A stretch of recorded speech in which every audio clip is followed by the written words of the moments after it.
Ladies and gentlemen, my name is Matt, I am the American-Canadian Gamer, and today I want to talk to you about Halo 5. But first off, I want to mention that in the match you're about to watch, I was experiencing some very strange lag. You're going to notice some really weird things happening.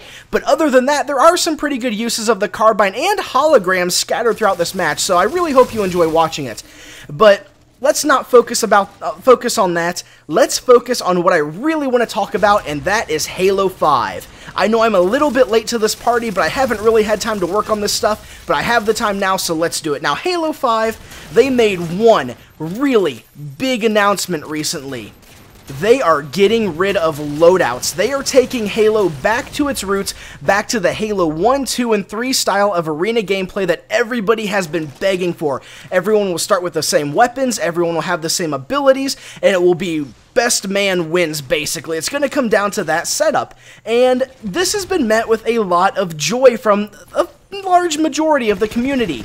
I am a little indifferent about it, because I like the idea of loadouts. I think they could work if they really had revamped the system, but the system was terribly flawed, and I do think that it is much better overall for the franchise and for the game that they do take it back. And when I really did sit back and think about it, I was kind of happy about the idea of a shooter releasing without this massive treadmill of unlocks that you see. You know, every time you buy a shooter these days, like modern shooters, Call of Duty, Battlefield, and Halo 4, they all have a ton of things that you need to unlock. You need to level up. You need to unlock this weapon. Oh, you unlocked a weapon? Hey, why don't you unlock the attachments for it? Hey, how about the skins for it? Hey, how about you unlock these perks and all these special abilities?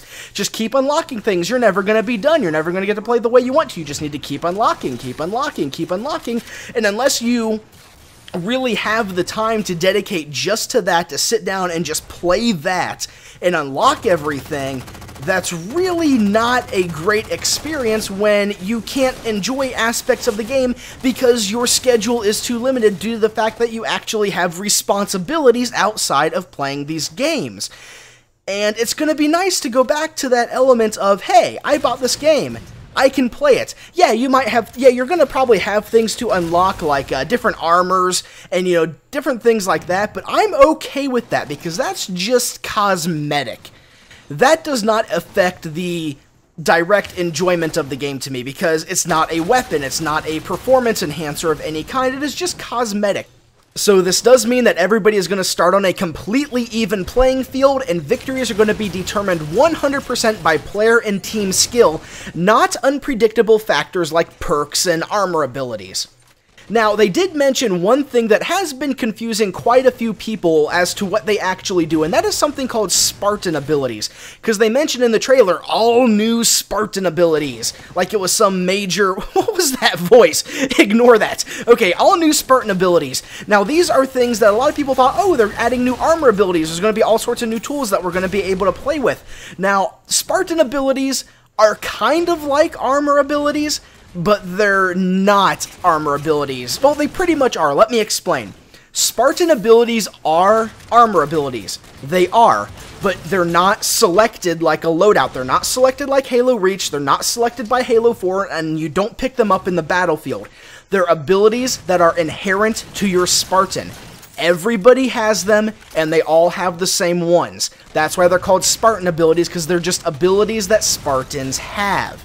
They're not anything extra that you just select or find. They are inherent to the Spartans, which I think is a great idea because I liked seeing them explore the abilities of Spartans in Halo Reach and Halo 4. You know, what it meant to be this super soldier. What capabilities would you have at your disposal?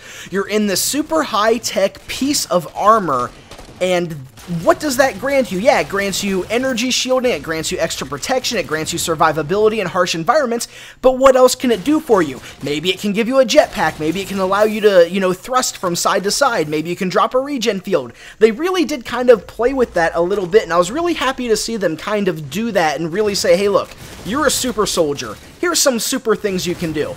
And now they're just saying, look, you all have the same ability. So it's basically what they've been doing with armor abilities. They're just streamlining it and making it so that everyone's on an even playing field, which I do think is the best idea, because what this allows them to do is they can build maps with just the Spartan abilities in mind, and maps will no longer be dominated by pretty much the jetpack. The jetpack really broke maps really horribly because only some people would have them, and it just lets you move around so quickly and so efficiently that you just became unstoppable. It just lets you garner so much map control. But now, with everybody having the same abilities, they can build around that, and they can build the maps to be fun, competitive, and enjoyable for everyone, because everyone's going to have the same skills at their disposal. So it's going to mean a lot of great things for gameplay, for map design. Spartan Abilities is a great replacement for armor abilities.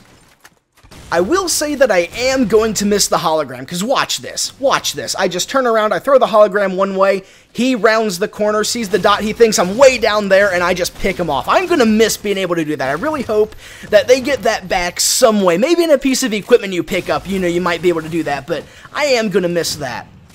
Other than that, the only concern I have about Halo 5 are the weapons, because in Halo 4 they added a lot of really interesting weapons like the binary rifle, the scatter shot, the suppressor, the storm rifle, that were kind of designed with this loadout aspect in mind and not really around an arena setup. So what are they going to do? Are they just going to cut a bunch of weapons? Are they going to redesign them? What are they going to do with the bolt shot? You know, there's a lot of weapons that are basically copy-pastes of previous ones with alternate stats. You know, the storm rifle is basically an assault rifle. The suppressor is basically a submachine gun.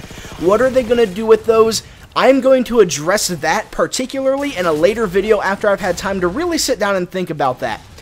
But I'm almost out of footage, so I need to wrap this up. I just want to say that I have been getting more and more excited about Halo 5 with every little piece of news I've been hearing about it. I think it's a potential revival for this amazing franchise that I have loved since I had it on the first Xbox, and I want to know, what is the most exciting thing you've heard about Halo 5? Let me know down in the comments section, and as always, ladies and gentlemen, thank you so much for watching. My name is Matt, and I'll see you next time.